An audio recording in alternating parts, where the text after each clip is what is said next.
एक तरफ इंडिया में वर्ल्ड कप चल रहा है, दूसरी तरफ इजराइल और हमास के बीच लड़ाई जारी है। आप सोचेंगे इन दोनों चीजों का रिश्ता क्या है, इन दोनों का ताल्लुक क्या है। एक सियासी मसला है, एक खेल का मसला है। लेकिन खेल और सियासत का पुराना रिश्ता रहा है। क्रिकेट में भी सियासत होती है और सियासत का हिस्सा कई बार क्रिकेट बन जाता है और इसी वजह से विवाद खड़ा हो जाता है। हाल फिलहाल में एक विवाद खड़ा हुआ है मंगलवार को हुए मुकाबले को लेकर, जिसमें पाकिस्तान ने मुकाबला किया था श्रीलंका से। श्रीलंका को 6 विकेट से मात दी थी। मोहम्मद रिजवान हीरो बनकर निकले थे। कभी दर्द, कभी हल्की फुल्की एक्टिंग, उनके शब्दों में कहें, उसके जरिए उन्होंने एंटरटेनमेंट किया और उसके बाद पाकिस्तान को विश्व कप की सबसे बड़ी जीत दिलाई। विश्व कप के इतिहास की भी सबसे बड़ी जीत थी। सबसे बड़ा विकेट कीपर के द्वारा रन बनाया, अनगिनत रिकॉर्ड जो इस मैच में बने थे। लेकिन वो रिकॉर्ड, वो कहानियां हम आपको समझा चुके हैं।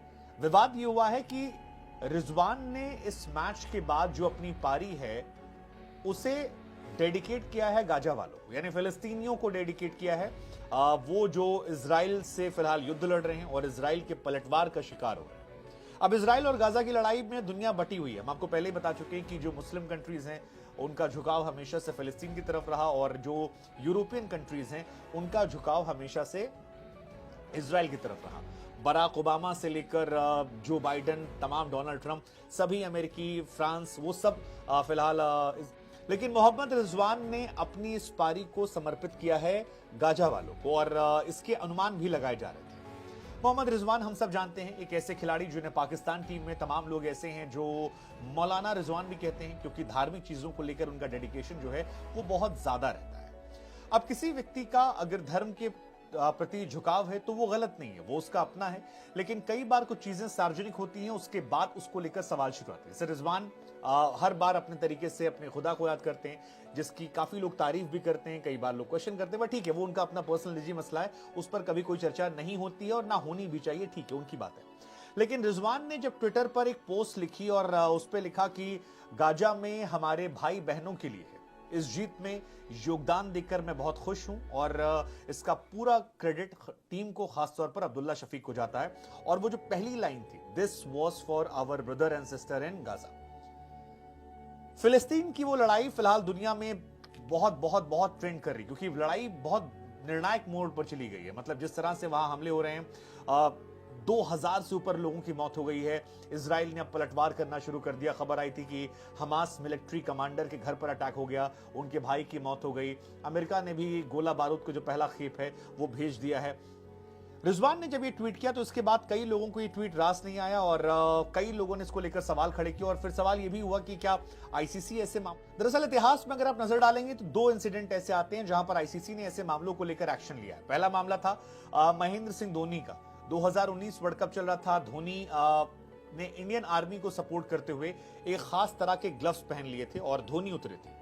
उन ग्लव्स को पहनने के बाद महेंद्र सिंह धोनी, जिसमें भारतीय सेना के बलिदान बैच लगा हुआ था, अब क्योंकि बलिदान बैच मतलब वो थोड़ा सा पॉलिटिकल हो जाता, और उसके बाद आईसीसी ने इस मामले को लेकर एक्शन लिया और उस लोगों को हटाने के लिए कहा। और उसके बाद उस टाइम काफी कंट्रोवर्सी हुई थी कि क्या ये जरूरी है धोनी से वो बैच हटवाना, अगर वो अपनी आर्मी को सपोर्ट कर रहे हैं तो क्या गलत है। बहुत सारी चीजें हुई, काफी ज्यादा विवाद हुआ था। गाजा को लेकर एक विवाद जो है वो एक पुराना मामला है मोइन अली के साथ, वहां हुआ था। दरअसल आईसीसी की तरफ से ये क्लियरली कहा जाता है कि आप पॉलिटिकल मैसेजिंग दूर रहेंगे। और 2014 वो साल था जब मोइन अली भारत के खिलाफ साउथहैम्पटन टेस्ट में सेव गाजा और फ्री फिलिस्तीन उसके बैंड पहनकर खेल रहे थे और ये काफी वायरल तब हुआ था। मोइन अली पर तब आईसीसी ने कार्रवाई की थी और उन्हें वार्निंग तगड़े शब्दों में दी गई थी और उनसे कहा गया था कि आप इस बैंड को उतारिए और अगर आप ऐसा करते हैं तो आगे आप पर हम कड़े एक्शन ले सकते हैं। आईसीसी बार बार अपने स्टैंड में क्लियर करता है कि राजनीतिक बयान या कोई ऐसा काम मत कीजिए जो कंट्रोवर्सी खड़ी करे। क्रिकेट इवेंट को क्रिकेट तक रखिए। और आईसीसी ये बार बार कहती भी आई है कि जो क्रिकेटर्स हैं, जिनका टाई अप है, जो बड़े खिलाड़ी हैं, अगर कोई ऐसी गतिविधि में पाए जाते हैं जिनकी संलिप्तता होती है ऐसे किसी चीजों में जो पॉलिटिकल मैसेजिंग दे रहे हैं, तो फिर आपके ऊपर एक्शन हो जाएगा। अब 2 इंसिडेंट्स जो हमने आपको बताए, ये दोनों इंसिडेंट्स वैसे हैं जो ग्राउंड पे हुए हैं। मतलब मोइन अली भी ग्राउंड पे सपोर्ट बैंड पहन कर आए थे। हालांकि पाकिस्तान को लेकर तमाम लोगों ने सोशल मीडिया पहले कहा था कि सपोर्ट जाएगा, क्योंकि पाकिस्तान हमेशा खुलकर फिलिस्तीनियों के साथ रहा है, स्टैंड लिया है। ईरान की बात कीजिए या तमाम मुस्लिम देशों से बात आई, और मैं बहुत कई बार मैं खुलकर कह चुका हूं कि मुस्लिम कंट्रीज का फुली डेडिकेशन जो है वो फिलिस्तीन की तरफ है।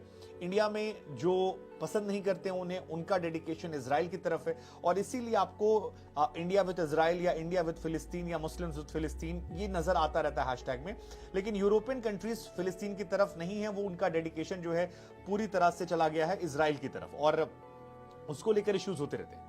लेकिन फिलहाल तमाम स्पोर्ट्स जर्नलिस्ट जो हैं इंडिया में, उन्होंने क्वेश्चन करना शुरू किया है। जैसे विक्रांत गुप्ता एक जर्नलिस्ट हैं, सीनियर जर्नलिस्ट हैं, आप लोग जानते होंगे उन्हें। उन्होंने लिखा कि is this allowed ICC? Dhoni से कहा गया था कि आप ग्लव्स उतारिए वर्ल्ड कप के दौरान, लेकिन क्या बाकी क्रिकेटर्स को ऐसे पॉलिटिकल और रिलीजियस स्टेटमेंट आईसीसी इवेंट के दौरान देने का हक है? और बहुत सारे लोगों ने रिजवान की पोस्ट को शेयर करते हुए, टैग करते हुए लिखा है कि क्या ये इजाजत दी जाती है? और इसीलिए हमें लगा कि हम आपसे ये सवाल पूछते हैं कि हालांकि मोहम्मद रिजवान ने इस मैच के दौरान नहीं किया है, उन्होंने सोशल मीडिया पर किया है, लेकिन सोशल मीडिया आज के दौर में आपके स्टेटमेंट या आपके इवेंट का हिस्सा होती है। और रिजवान क्योंकि ट्रिप के दौरे पर हैं, सो क्या ये नियम कायदे कानून उन पर लागू होते हैं, या ये उनका अपना रिलीजियस चॉइस है कि वो करते हैं? लेकिन क्या ये रिलीजियस चॉइस पॉलिटिकल एंगल को देने वाला नहीं? क्योंकि कई बार कहा जाता है कि स्पोर्ट्स को स्पोर्ट्स की तरह रखें, उसको इन्वॉल्व मत करें। जैसे कल मैंने एक वीडियो बनाया था, पाकिस्तान के समर्थन में इंडिया में हैदराबाद में नारेबाजी हुई थी और चल रहा था जीतेगा भाई जीतेगा, और आया पाकिस्तान जीतेगा। और उसके बाद तमाम पाकिस्तानी फैंस कह रहे थे कि सर ये स्पोर्ट्स है और स्पोर्ट्स को स्पोर्ट्स की तरह रखिए, even India will come to Pakistan, तो वहां भी इंडिया के लिए चीयर अप होगा, विच इज ट्रू। मैंने उसको भी काफी हद तक सपोर्ट किया था। लेकिन यहां पर मुझे लगा कि आप लोगों से पूछते हैं, क्योंकि रिलीजियस मामला है और काफी सेंटिमेंटल मामला है, एक ऐसा मामला है जिसकी नस जो है कमजोर, वो लोगों के इमोशंस के साथ जुड़ी हुई है। सो हमें लगा हम आपसे पूछते हैं कि क्या रिजवान पर एक्शन होना चाहिए, या इससे उनका अपना एक freedom of speech and expression मानकर छोड़ देना चाहिए कि इसे जरूरत से तूल ना दिया जाए, इस मामले को ना बढ़ाया जाए। फिलहाल रिजवान की पारी जो थी उसने इंडिया के खिलाफ मैच को लेकर काफी ज्यादा एक्साइटमेंट बढ़ा दी है। उधर इजराइल में युद्ध भी चल रहा है, लेकिन यहां पर रिजवान के स्टेटमेंट के बाद थोड़ी सी गर्माहट बढ़ गई है। आपका इस पर क्या टेक है? जरूर